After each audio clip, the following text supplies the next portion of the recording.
हमारे चैनल को सब्सक्राइब करें और बेल आइकन दबाएं।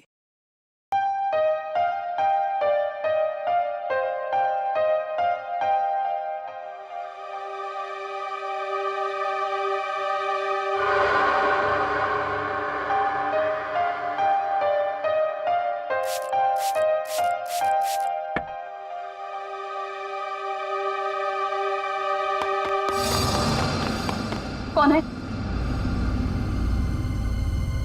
कौन है वहां? कौन है यहाँ पर? सामने क्यों नहीं आते?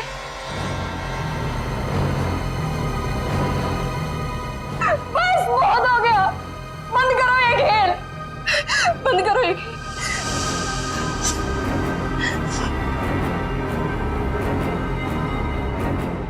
सो भी तो नहीं सकती।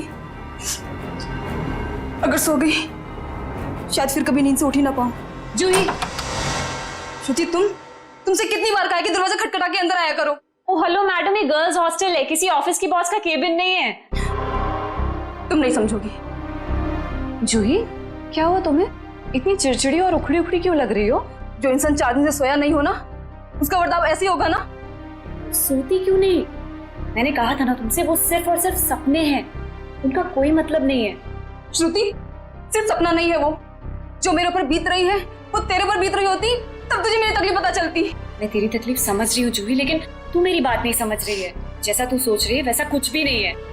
नहीं, चल अच्छा, अब थोड़ी देर आराम कर। चल श्रुति ने अब तू गहरी नींद में सो जा। मेरी बात मान जूही, सो जा थोड़ी देर। मैं नहीं सोऊंगी श्रुति। सो जा जूही, तुझे मुझ पे भरोसा है कि नहीं? है ना? तू अभी आराम से सो जा, मैं तेरे कमरे के बाहर ही हूँ। वो सपने फिर आएंगे श्रुति। नहीं आएंगे। Good night. साल भर पढ़ाई करते तो आज ये नौबत तो ना आती। मुझे बहुत डर लग रहा है यार, कुछ भी तो कंप्लीट नहीं हुआ है। मैं तो श्रुति से न... श्रुति, पता है मैं तुझे ही ढूंढ रही थी। मुझे तेरे नोट्स देना यार, वरना पता नहीं एग्जाम्स में क्या होगा। मुझे बहुत डर लग रहा है यार। मेरे भी नोट्स अधूरे हैं। अच्छा ऐसा करते हैं कि कल लाइब्रेरी जाके इकट्ठा नोट्स बना लेते हैं। तुम दोनों टेंशन क्यों ले रहे हो? अरे गर्ल्स, क्या हो रहा है?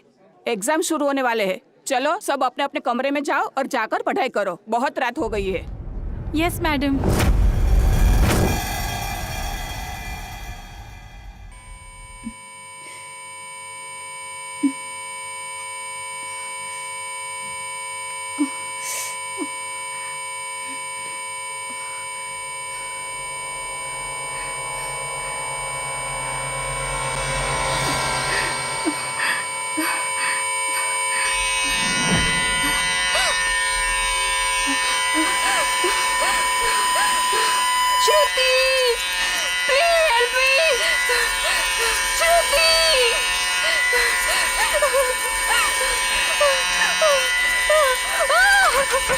ये दरवाजा क्यों बंद है?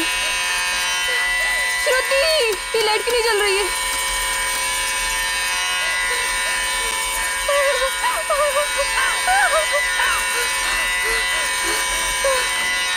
ये खिड़की क्यों जाम है?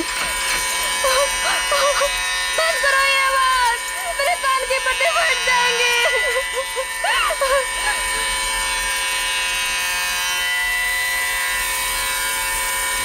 ये धुआं कहाँ से आ रहा है?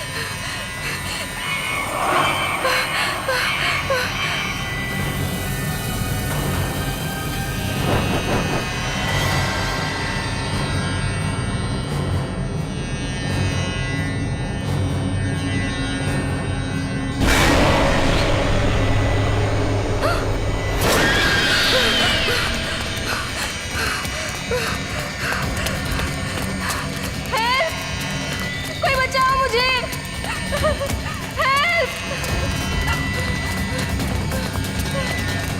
कोई है? बचाओ! Please help me! कोई है? कोई बचाओ मुझे! मत मारो मुझे! मत मारो! मत मारो मुझे! मत मारो!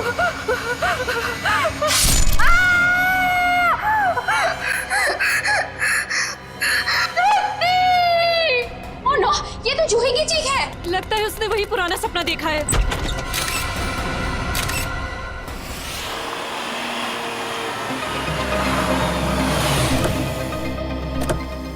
हाँ श्रेया, क्या पता चला?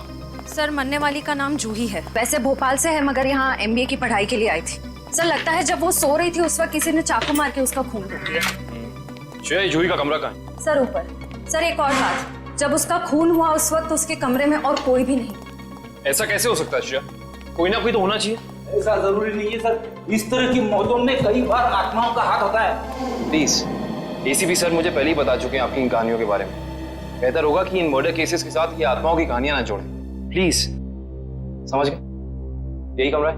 Yes sir. आइए। एक्सक्यूज मी, प्लीज एक सेकंड, एक्सक्यूज मी।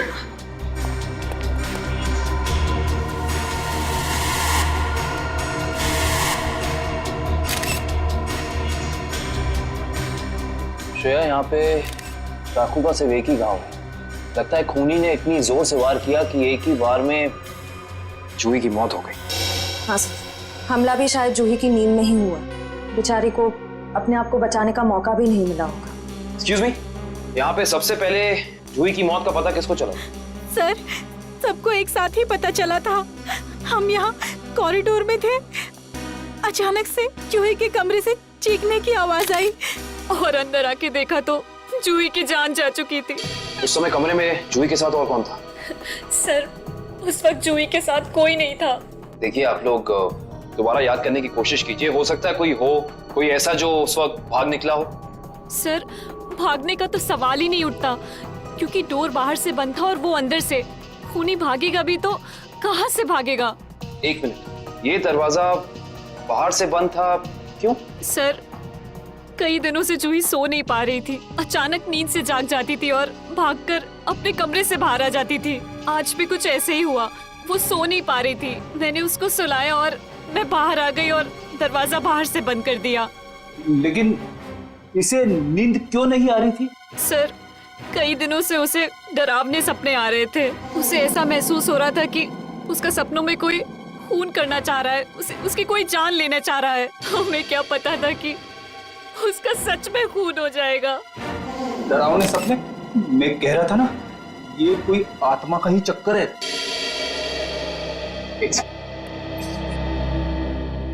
आपको कितनी बार बताया है कि आत्माओं की बातें सबके सामने मत किया करिए। वो लोग क्या सोचेंगे CID के बारे में? सॉरी। अच्छा, आप अभी कह रही थी कि जूही को डरावने सपने आते थे। कभी उसने आप लोगों के साथ कुछ शेयर किया कि उसे किस चीज के सपने आते हैं? कुछ भी? सर, उस ड्रॉर में जूही का स्केच बुक है। उस ड्रॉर में? जी सर। Sketch book? ये बुक? जी सर। ये चाकू? सर, ये वही चाकू है जिसे लेकर कोई उसका पीछा करता था सपनों में, उसे मारने के लिए। ये देखो, ये चाकू बिल्कुल ऐसा ही है जिससे जूही का कत्ल हुआ। हाँ सर।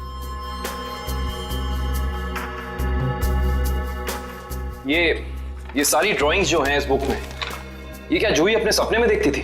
जी सर। सर, लगता है ये किसी अंदर वाले का ही काम है, जो कमरे के अंदर आसानी से आ सकता हो और जिसे जूही के सपनों के बारे में पता हो। क्या तुम्हारे अलावा और कोई ये स्केचबुक के बारे में जानता था?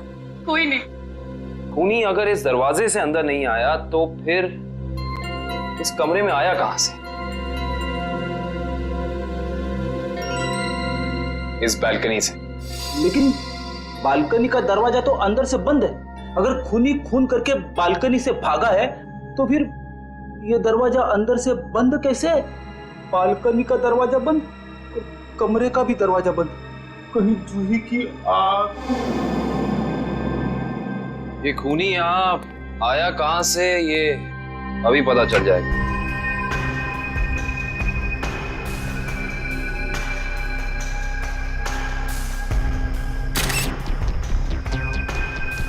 ये देखो, जूते के निशान।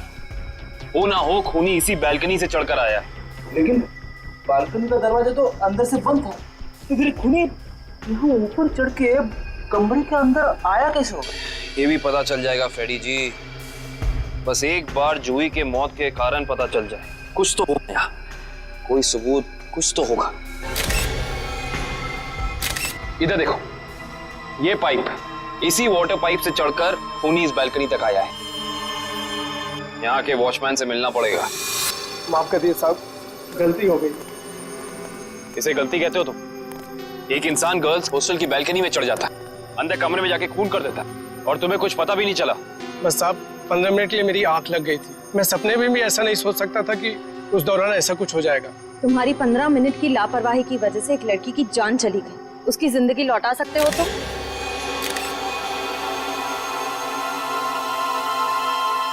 सर, ये जूता यहाँ झाड़ियों में पड़ा हुआ था। जूता यहाँ पे? हो ना हो, ये जूता उसी खूनी का है। सर, ये तो किसी आदमी का जूता लगता है। यानी बालकनी में जो इंसान चढ़ा था वो कोई आदमी था? सुनो, इस जूते को पहचानते हो? नहीं साहब। दोबारा याद करके बताओ, सही से याद करो। कोई इंसान यहाँ आया था जिसने ये लाल जूता पहना था? मैंने नहीं देखा, शायद अंजलि मैडम ने देखा हो, वो हमेशा रिसेप्शन पे बैठती है। ये अंजलि मैडम को बुलाओ, जाओ। जी सर। अगर ये जूता यहाँ है तो कुछ और भी जरूर होगा, ढूंढते हैं।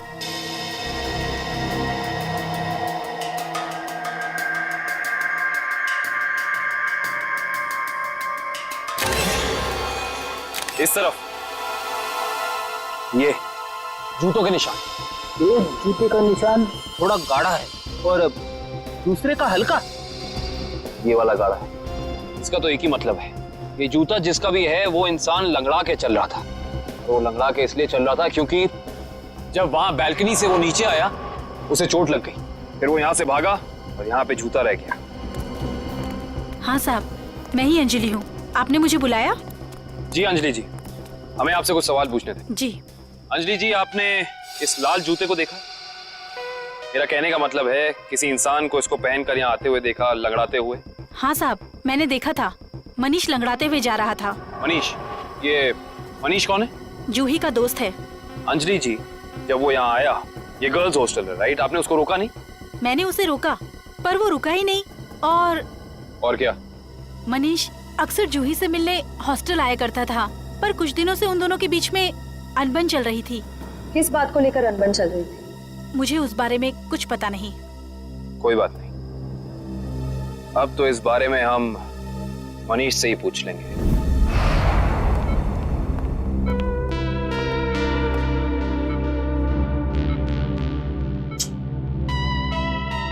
मनीष, कैसे हो यार? मैं ठीक हूँ, पर आप लोग कौन हैं? तुम्हारे शुभचिंतक हैं, सीआईडी वाले। सीआईडी? क्या बात है? क्या मेरी जान को किसी से खतरा है क्या? सुना आपने?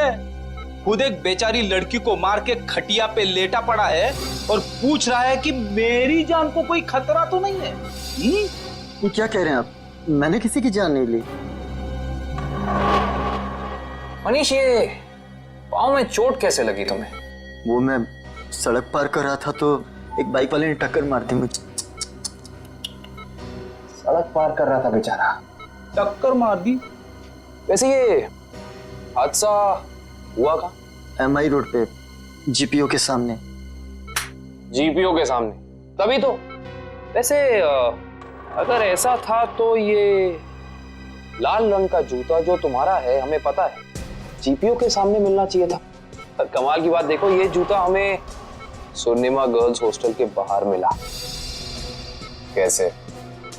मेरा जूता वहां कैसे पहुंचा? देखो मनीष, हमसे झूठ बोलकर कोई फायदा नहीं है। सच निकालने के और कई तरीके आते हैं। बेहतर होगा हमें सब सच बता दो। क्यों मारा तुमने जूही को? क्या जूही की मौत हो गई? खून हो गया उसका। क्यों गए थे तुम वहां? देखिए, मैं जूही के बालकनी में गया जरूर था, लेकिन मैंने जूही को नहीं मारा। इतनी रात को तुम वहाँ क्या करने गए थे मनीष? मुझे उससे बात करनी थी। ओह, ऐसी कौन सी बात थी जो तुम दिन के उजाले में नहीं कर सकते थे, जिसके लिए तुम्हें रात के अंधेरे का सहारा उठाकर चोरों की तरह पाइप से चढ़कर उसकी बैल्कनी तक जाना पड़ा? मैं उससे माफी मांगना चाहता था। दरअसल मैंने उसके दोस्ती को प्यार समझने की गलती की थी, लेकिन जब मैं वहां पहुंचा तो मैंने देखा कि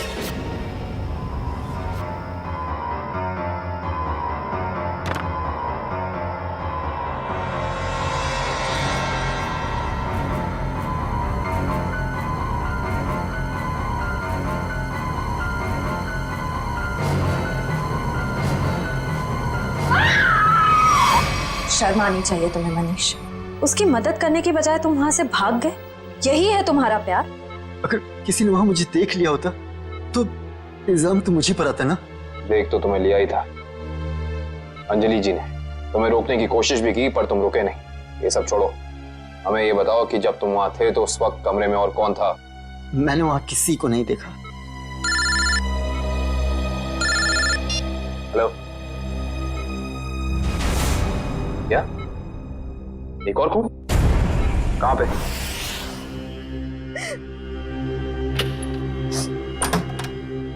आप कौन? हम लोग सीआईडी से। आइए।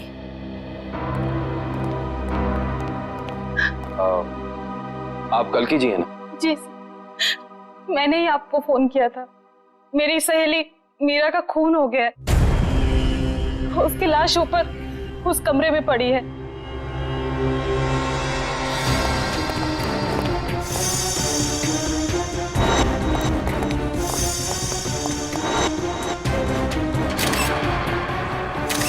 श्रेया, ये चाकू तो बिल्कुल वैसा ही लग रहा है जैसा जूही की मौत में यूज हुआ था।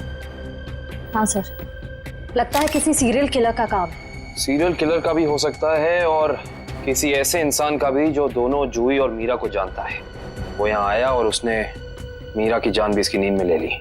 मतलब दो खून हूबहू एक ही तरीके से। सर, हाँ, लाश की हालत को देखकर लगता है कि इसकी मौत को 3-4 घंटे हो चुके हैं। 3-4 घंटे? लेकिन श्रेया, जूही की मौत को भी तो 3-4 घंटे ही हुए हैं। एक खूनी एक ही वक्त पे दो जगह पे कैसे हो सकता है? मैं तो कह रहा हूँ जरूर ये किसी आत्मा का ही चक्कर है। रेडी प्लीज, ये किसी आत्मा का चक्कर नहीं है। ये उस खूनी के किसी साथी या रिश्तेदार का चक्कर भी हो सकता है। लगता है इस जुर्म में एक से ज्यादा लोग शामिल हैं। लेकिन कैसे? कैसे हो सकता है? इस कमरे की सारी खिड़कियां, सारे दरवाजे अंदर से बंद हैं। और यहाँ पे कोई बालकनी भी नहीं है उस हॉस्टल की तरफ। तो फिर वो खूनी इस कमरे में आया कैसे? इस कमरे की तलाशी लो, कोई ना कोई सुराग जरूर मिलेगा। श्रेया, इसकी फोटो एल्बम और फोन डायरीज चेक करो। हो सकता है जूही और मीरा के बीच में कोई ना कोई कनेक्शन मिल जाए हमें। सर, रेडी, एम्बुलेंस को फोन करो बॉडी ले जाने के लिए। मुझे नीचे इसकी दोस्त से कुछ सवाल पूछने हैं।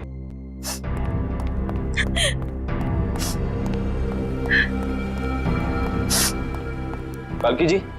जी। आपको मीरा की मौत के बारे में कब पता चला? रात को मैं काफी देर से ऑफिस से लौटी तो मैं इस कॉरिडोर से गुजर रही थी कि तभी मुझे मीरा के चीखने की आवाज सुनाई दी। मैं दौड़ती हुई उसके दरवाजे तक आई। मीरा का दरवाजा खटखटाया पर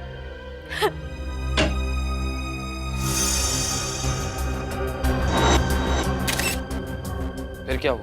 मेरा मतलब जब आप यहाँ आई तो ये दरवाजा खुला था कि बंद था?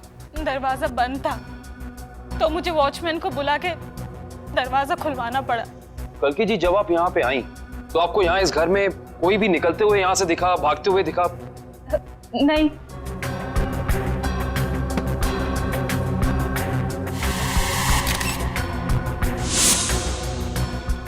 कालकी जी, आपकी दोस्त मीरा काम क्या करती? बैंक की एरिया मैनेजर थी वो, और 2 साल पहले उसका तबादला हमारे शहर में हुआ था। तबादला? हाँ श्रेया, क्या पता चला? सर, मरने वाली का नाम जूही है। वैसे भोपाल से है मगर यहाँ MBA की पढ़ाई के लिए आई थी। क्या ये तबादला भोपाल से यहाँ हुआ? जोधपुर से। पर क्यों सर? आपकी दोस्त मीरा किसी जूही नाम की लड़की को जानती थी? जहाँ तक मुझे पता है सर, इस नाम की तो उसकी कोई दोस्त नहीं थी। दोस्त नहीं तो कोई रिश्तेदार? क्योंकि कुछ घंटे पहले एक 21 साल की लड़की का बिल्कुल इसी तरीके से खून हुआ। उस लड़की का नाम जूही था और ये उसकी तस्वीर है। क्या आप जानती हैं इसे? नहीं। आप जानती?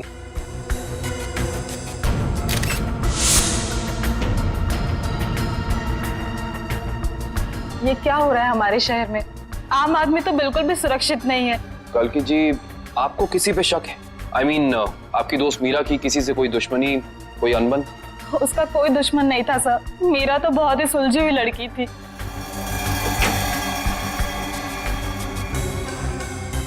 अच्छा, ये तस्वीर देखिए। इस आदमी का नाम मनीष है। क्या आप इसे जानती हैं? नहीं सर। सर, आशा, मैंने मीरा के सारी डायरीज, सारे एल्बम्स चेक किए। मीरा और जूही के बीच कोई कनेक्शन नहीं है, कोई संबंध नहीं है। कोई ना कोई संबंध तो जरूर है, वरना ये खूनी सिर्फ इन्हीं दोनों लड़कियों को निशाना क्यों बनाएगा? कुछ तो है जो हमें समझ नहीं आ रहा है। कल्कि जी, क्या कुछ दिनों से मीरा किसी बात को लेकर परेशान थी? हाँ सर, कुछ दिनों से उसे डरावने सपने आ रहे थे। डरावने सपने? मीरा को भी डरावने सपने आ रहे थे? हाँ सर, बस कहती रहती थी कि उसका कोई खून करना चाहता है।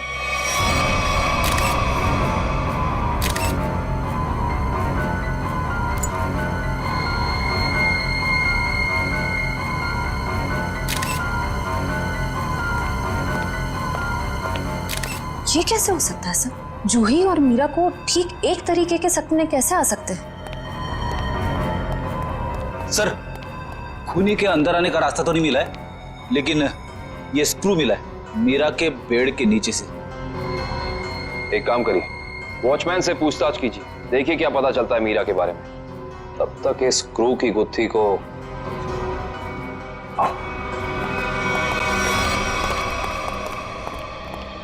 करण, रेडी को ये स्क्रू कहाँ मिला था? सर वहां उधर। इधर? ये स्क्रू हाँ आया कैसे होगा? हाँ ले आओ, संभाल के। इश्ता, श्रेया, संभाल के।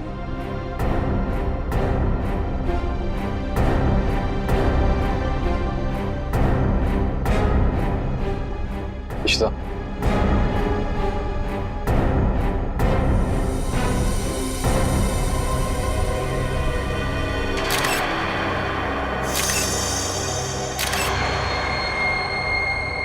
ये बात है।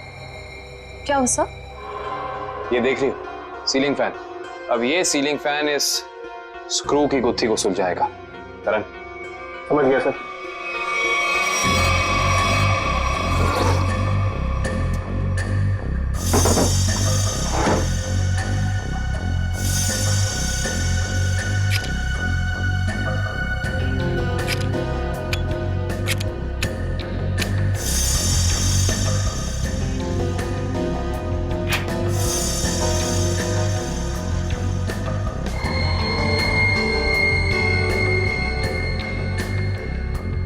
फैन को उल्टा करो।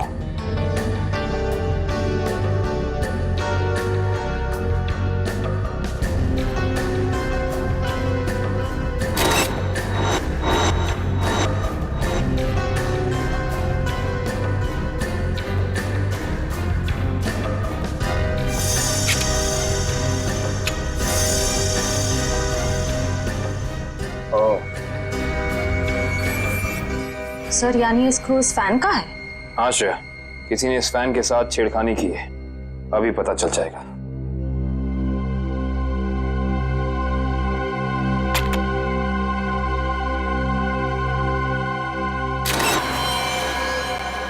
ओह माय गॉड, तो ये बात है, मतलब चाकू इसके अंदर था।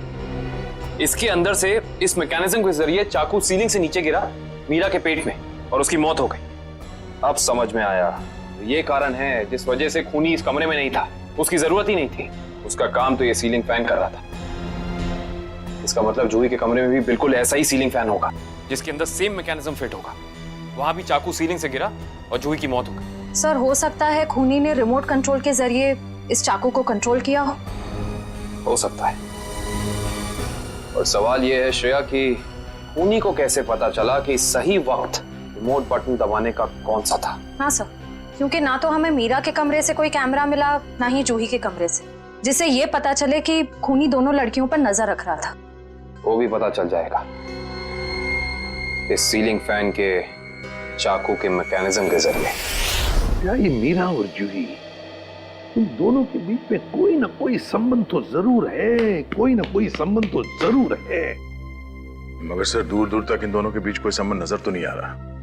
इन दोनों के उम्र में बहुत फर्क है, उनके रहन सहन, तौर तरीके, ये जूही का कॉलेज और मीरा के काम करने की जगह, आपस में कहीं भी कोई तालमेल नहीं है सर। सर, हाँ सर, वो फैन और चाकू का मैकेनिज्म रेडी है। चलो देखते हैं।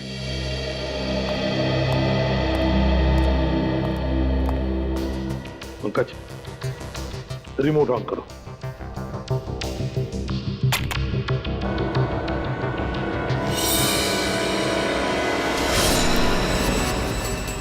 मतलब जैसे ही रिमोट का बटन दब गया, इस फैन के मैकेनिज्म के अंदर जो इंफ्रारेड लाइट थी वो ऑन हो गई, लॉक खुल गया और उसकी वजह से ट्रिगर ऑन हो गया। ट्रिगर ऑन होने से इसके अंदर जो छुपा के रखा था चाकू, वो सीधा नीचे गिर गया, सीधे उसके शरीर के अंदर जो फैन के नीचे सोया हुआ था।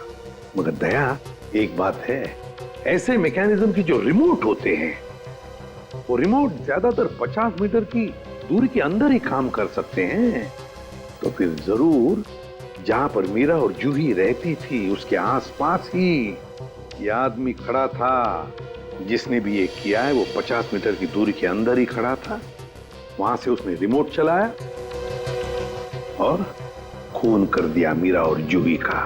और फिर वो सपने, वो एक जैसे सपने जो मीरा और जूही दोनों की नींद में आते थे, ऐसे सपने तो जानबूझकर ही डाले जा सकते हैं, प्लान करके डाले जा सकते हैं, मगर उसके लिए जरूर कोई तो ट्रिगर होना चाहिए। सर, हाँ, जूही के कमरे में लगे पंखे में भी ठीक ऐसा ही मैकेनिज्म मिला है। और तो और जूही और मीरा दोनों के कमरों में एक हफ्ते पहले इलेक्ट्रिकल वायरिंग का कुछ काम हुआ था। जूही और मीरा दोनों के घर में, दोनों के कमरों में एक हफ्ते पहले इलेक्ट्रिकल वायरिंग हुई थी। कहीं ऐसा तो नहीं कि वही इलेक्ट्रीशियन है जिसने दोनों के घरों में इलेक्ट्रिकल का काम कर दिया और फिर खून भी उसी ने किया? पता लगाना पड़ेगा इस इलेक्ट्रीशियन के बारे में।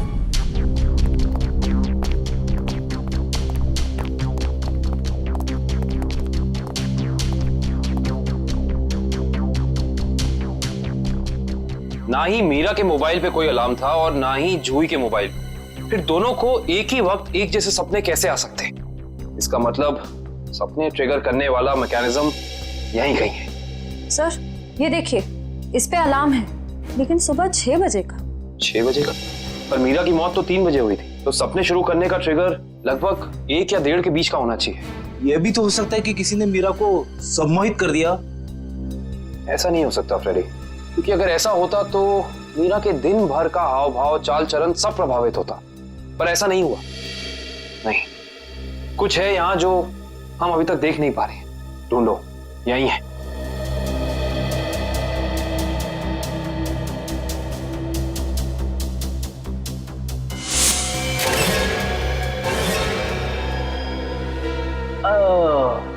ये देखो, टीवी के पीछे ये बॉक्स लगा हुआ था। बॉक्स? कहीं ये ट्रिगर मैकेनिज्म इस बक्से के अंदर तो नहीं फिक्स किया हुआ है?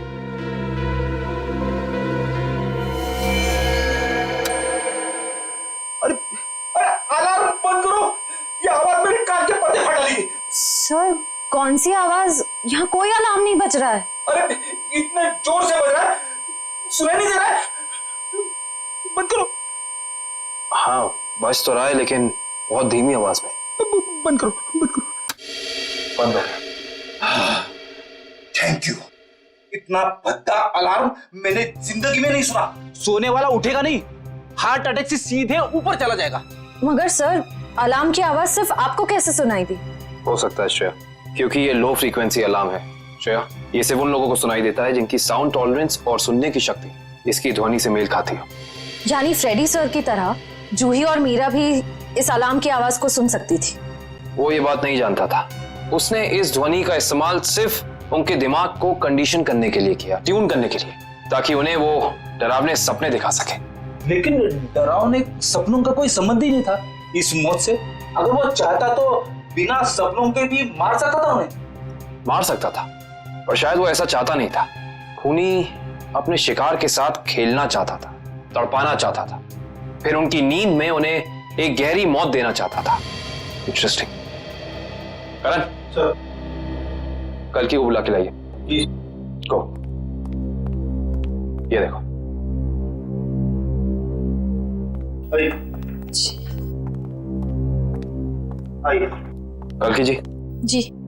इस आवाज को पहचानती हैं आप? ये आवाज मैंने यही सुनी है, मीरा के घर पे। कब? करीब 3-4 दिन पहले, जब वो अपने लैपटॉप पे काम कर रही थी तब।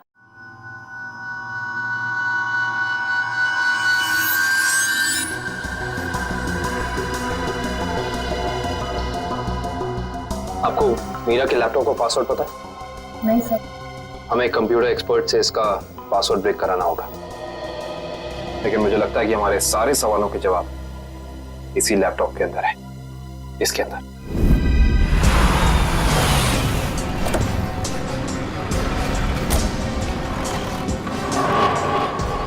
भाई साहब, हम लोग सीआईडी से। सीआईडी से? क्या हुआ साहब? हमें पता लगा है कि पिछले हफ्ते आपका एक इलेक्ट्रिशियन वायरिंग करने के लिए इस एड्रेस पे गया। हाँ साहब, गया तो था, पर हुआ क्या? इन दोनों जगहों पे एक एक खून हुए और हमें शक है कि ये खून आपके इलेक्ट्रिशियन ने किया है। मेरे इलेक्ट्रिशियन? हाँ, और वो भी पंखे में चाकू फिट करके। अरे बाप रे, पंखे में चाकू? जी हाँ, और आप ये बताइए कि इन दोनों जगहों पे आपका कौन सा इलेक्ट्रिशियन गया था? मंगेश गया था सर, पर आज वो आया नहीं है। इस मंगेश का एड्रेस तो है ना तुम्हारे पास? हाँ, मंगेश का एड्रेस लेके ना। सर, वो लैपटॉप का और ईमेल का पासवर्ड खुल गया। Very good job, thank you very much. काबिन, जरा लैपटॉप चेक करो। जी। देखो वो ऑडियो फाइल है क्या इसमें, जिससे सपने आते थे उसे।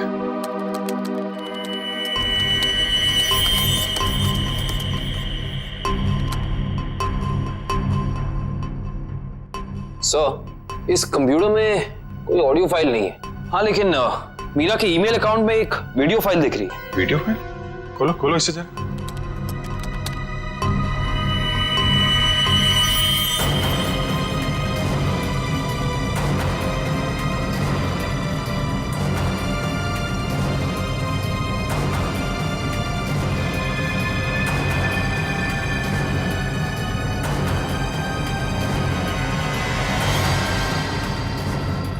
सर, ये सारे विजुअल तो मैंने जूही की स्केचबुक में देखे हैं। स्पेशली ये नाला, ये बोर्ड और मास्क पहना हुआ आदमी, तीनों। इसका मतलब खूनी ने जूही और मीरा दोनों को चेतावनी भेजी थी। उन लोगों को हमारे पास आना चाहिए था मदद मांगने। जरा ये फाइल फिर से चलाना।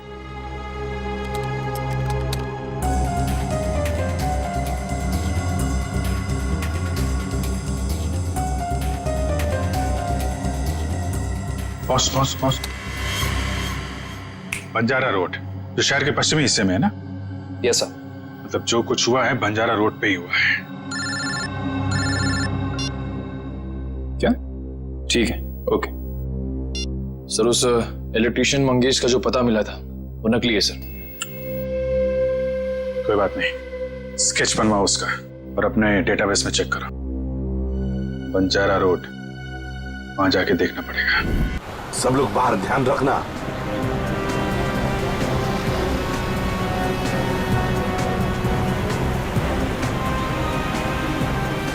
आराम से पंकज, आराम से। एक मिनट।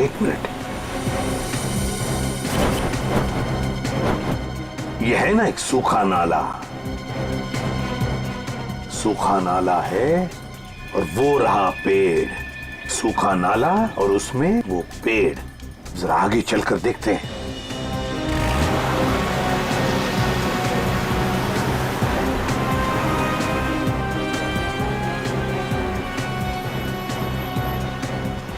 एक मिनट पंकज, एक मिनट।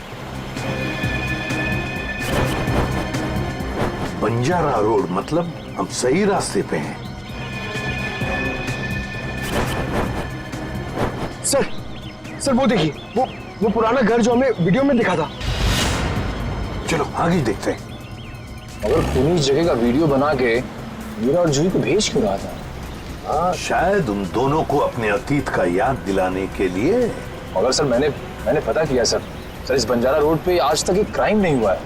यहाँ तक कि पुलिस ने एक चालान तक नहीं काटा है। सर, वो रही बिल्डिंग। हाँ, वो क्या, रॉयल मून होटल। ले लो अंदर।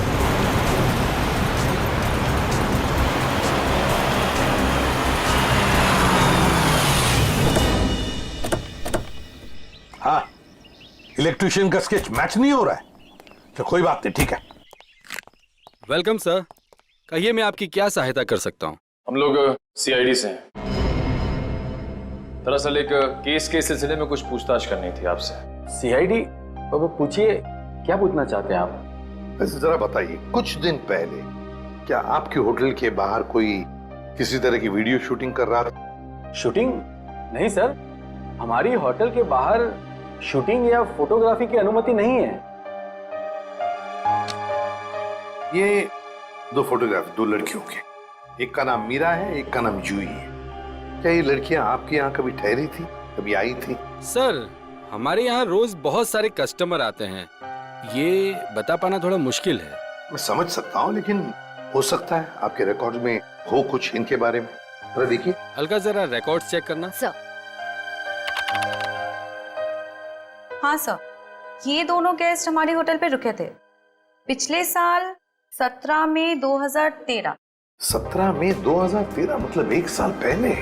तो क्या एक साथ आई थी या अलग अलग? नहीं, अलग अलग। सर, इन दोनों के पास शहर में रहने के लिए जगह है, एक घर में रहती है और एक हॉस्टल में रहती है, फिर ये दोनों यहाँ किस लिए आई थी?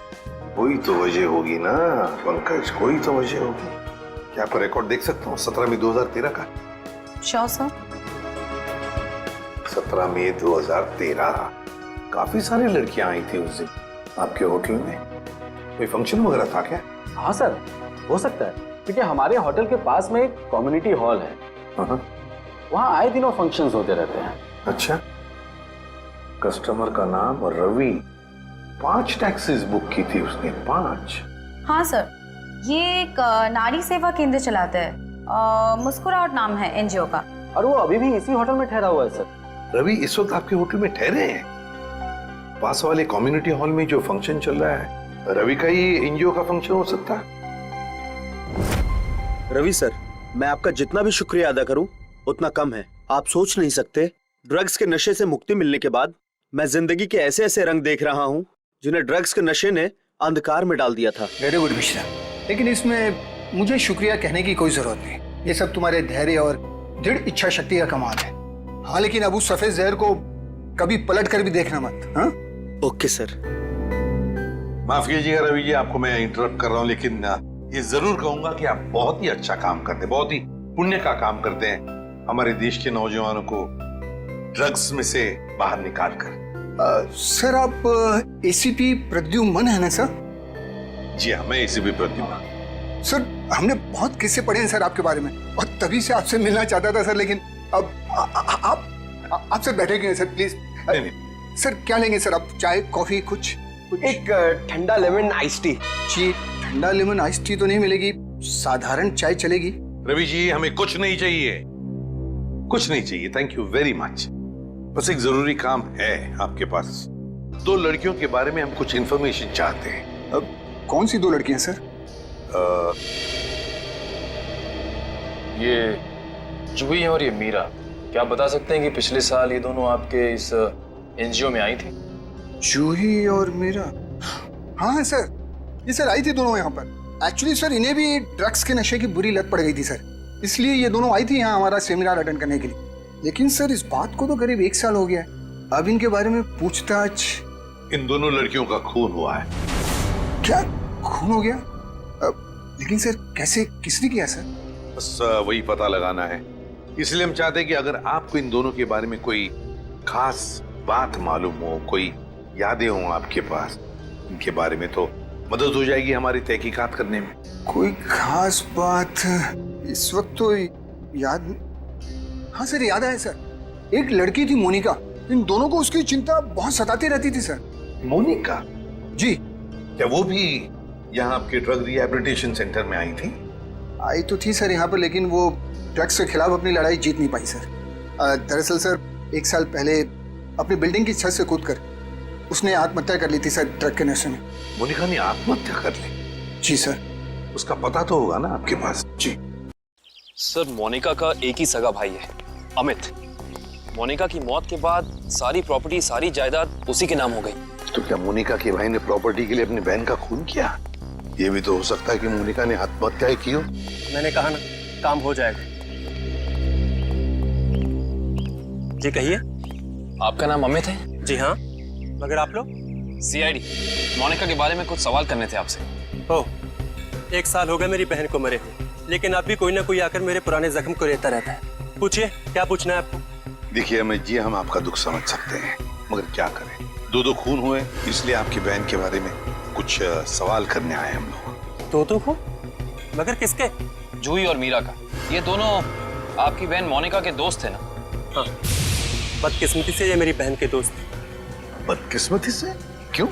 वैसे तो मीरा और जूही तुम्हारी बहन की बहुत फिक्र करते थे। अगर सच में उन्हें मेरी बहन की फिक्र होती तो वो फिर से उसे ड्रग्स की खाई में ना धकेलते। क्या वो दोनों फिर से मोनिका को ड्रग्स की लत लगाना चाहते थे? हालांकि वो दोनों खुद ड्रग्स से छुटकारा पाना चाहते थे। मुझे नहीं पता कि वो आदत से छुटकारा पाने आए थे या दोबारा ड्रग एडिक्ट्स को बढ़ावा देने, लेकिन इस काम में एक और भी था उनके साथ। हाँ, विशाल। विशाल? ये विशाल कौन? विशाल जूही और मीरा को ड्रग्स देता था और ये बात मोनिका जान गई थी, लेकिन जब लोगों को पता चला कि मोनिका को उनका राज पता है तो उन्होंने उसे फंसाने के लिए उसके बैग में ड्रग्स डाल दी। वो पकड़ी गई, उसके ऊपर पुलिस केस भी हुआ। वो ये सदमा बर्दाश्त नहीं कर सकी और उसने आत्महत्या कर ली। सर, कोई तो है जो मोनिका की मौत का बदला ले रहा है। जूही और मीरा पहले ही मर चुकी हैं। अब अगला नंबर शायद विशाल का। अमित, कल रात तुम कहाँ थे? आप मुझ पे शक कर रहे हैं? क्या करें, शक करने की आदत जो है हमें। और फिर तुम तो अपनी बहन के सबसे करीबी हो ना। मुझसे ज्यादा करीबी तो उसका मंगेतर था, रणविजय। दोनों ने जन्मों जन्मों तक साथ रहने की कसमें खा रखी थी। रणविजय? ये रणविजय यही है ना? हाँ, यही तो है वो, लेकिन रणविजय का स्केच आपके पास कैसे? हो सकता है मीरा, जूही और मोनिका की मौत का राज रणविजय जानता हो। Thank you Ranvijay. सर, वो रहा विशाल का घर। विशाल की जान को खतरा हो सकता है।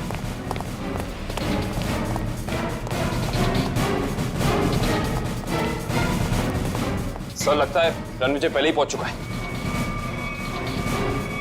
विशाल, ठीक तो हो ना? सर, जान बचा के भागूं सर। रणविजय कहाँ है? सर,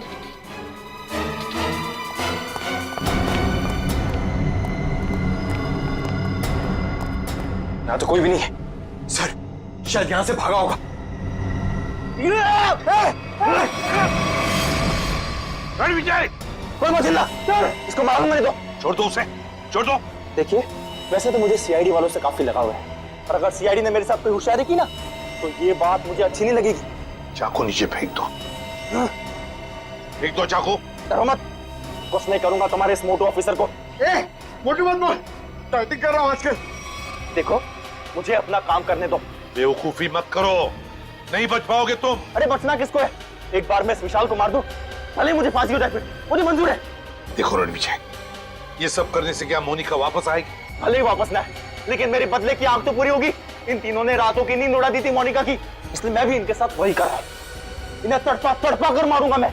देखो रणविजय, मोनिका के साथ जो कुछ भी हुआ ठीक नहीं हुआ। इन तीनों की वजह से बेचारी को जेल जाना पड़ा, बदनामी हुई। नहीं, रात रात भर सो नहीं पाती थी वो, बुरे बुरे सपने देखकर जाग जाती थी। ये विशाल ने मोनिका का बंजारा रोड पे पीछा किया था उसे मार डालने के लिए, इसलिए मैंने भी इन्हें पहले बुरे बुरे सपने दिखाए और अब मैं इन्हें मौत की नींद सुला रहा हूं। रणविजय, ये तुम क्या करने जा रहे हो? विशाल को उसके किए की सजा कानून देगा। अरे कानून का क्या गया? प्यार तो मैंने अपना खोया है ना।